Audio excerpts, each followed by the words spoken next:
وظائف کے لیے وظائف الصالحین آفیشیل کو سبسکرائب کریں۔ وظائف الصالحین آفیشیل۔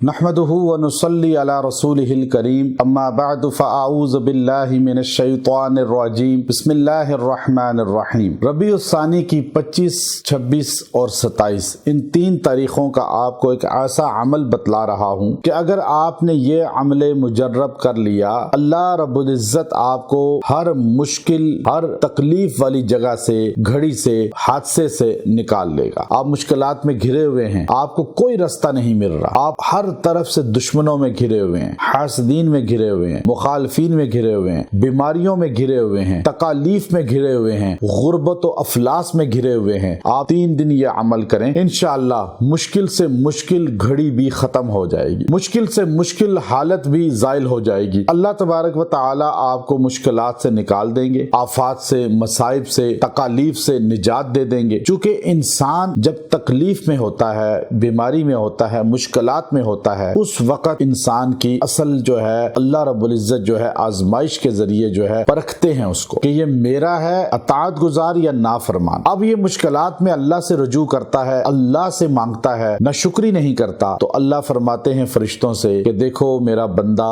آزمائش کے بعد بھی میرا در نہیں چھوڑا۔ اب جب یہ ناشکری کرتا ہے، وویلا کرتا ہے، اللہ کی نافرمانی کر لیتا ہے، پھر اللہ رب العزت جو ہے اس کو مزید آزمائشوں میں دھکیل دے۔ تو اب یاد رکھیے شیطان گمراہ کرنے کی کوشش کرتا ہے، لیکن آپ نے رحمان کا دامن نہیں چھوڑنا۔ اب آپ یہ عمل مجرب صرف 25، 26، 27 3 دن آپ یہ کر لیں، 3 دن رات یا دن کسی لمحے بھی کر سکتے ہیں۔ آپ 3 دن جو ہے یہ یکسوئی سے بیٹھیں، نماز کی پابندی کبھی نہ چھوڑیں، نماز پابندی سے پڑھیں، اپنے بچوں کو بھی ترغیب دیں، گھروں کا ماحول نمازی بنائیں، آپ کے گھر سے بے برکتی ختم ہوگی۔ اب آپ نے 3 دن یہ عمل کرنا ہے، آپ نے یہ وظیفہ پڑھنا ہے، حسبنا اللہ ونعم الوکیل۔ اب آپ نے 3 دن یہ عمل کریں، خالی روزانہ 111 بار پڑھیں، دن یا رات میں پڑھ لیں، اول آخر درود شریف ضرور پڑھیں اور درود ابراہیمی پڑھیں۔ حسبنا اللہ کے ساتھ ہمیشہ درود ابراہیمی پڑھا کریں، اس کے اول آخر 3 بار، تو ایک بار بھی پڑھ سکتے ہیں لیکن 3 بار پڑھ لیں، چونکہ قرآن حکیم میں اللہ نے اپنے پیغمبر کو اس کا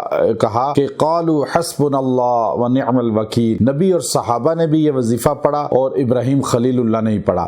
جب آپ اس سے پہلے درود ابراہیمی پڑھتے ہیں اور اس کے بعد بھی، چونکہ اس وظیفے کی نسبت ابراہیم علیہ السلام اور محمد عربی صلی اللہ علیہ وسلم دونوں سے ہے، اللہ نے ابراہیم علیہ السلام کی زبان سے نکلوایا اور اپنے نبی محمد عربی اور صحابہ کو یہ عطا فرمایا، تو درود ابراہیمی میں ابراہیم علیہ السلام کا ذکر بھی ہے اور محمد کریم صلی اللہ علیہ وسلم اور صحابہ اہل بیت کا ذکر بھی ہے، تو اس طرح اس وظیفے میں مزید طاقت آ جاتی ہے۔ آپ یہ 3 دن کر کے دعا کر لیں، اللہ کے سامنے رو کے مانگ لیں، آپ کی ہر مشکل زائل ہو جائے گی، ہر پریشانی دور ہو جائے گی اور آپ کو 3 دن میں اس وظیفے کی تاثیر نظر آئے گی۔ وآخر دعوانا ان الحمد للہ رب العالمین۔